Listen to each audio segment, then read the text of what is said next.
chin lang mang mit thi ta in ni tin ka dap to ne mui ba ka sining di lakhi mai a kunin kan chan di cha nang na tu nang pangun si tang sham ko mit thi he kan ol boy pa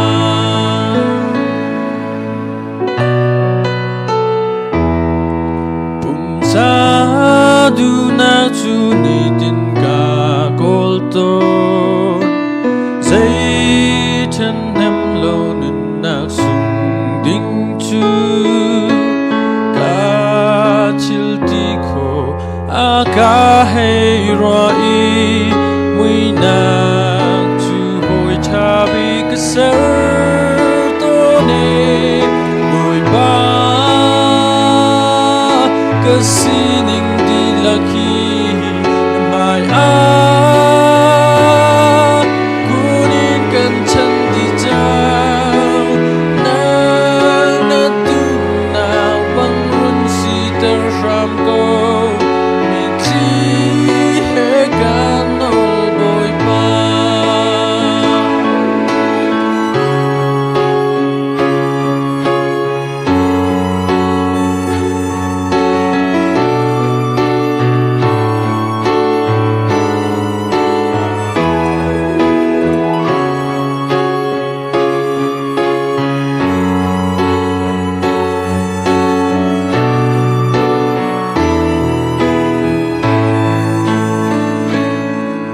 ka sol chil ri chu chun zan ka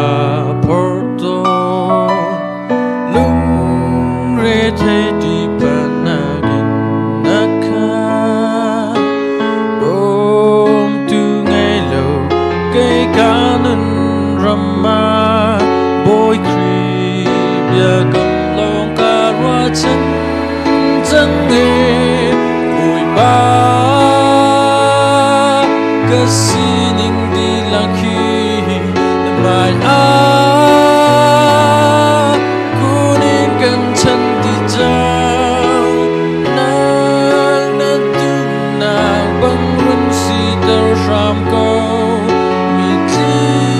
he kan ol boy pa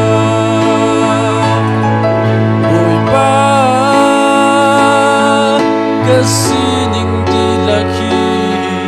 mai a kunin kan chan di chao nang na tu nang bang run si tar sham ko mi thi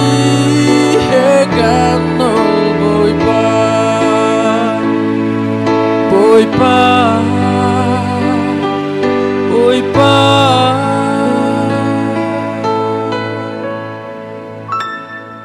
también no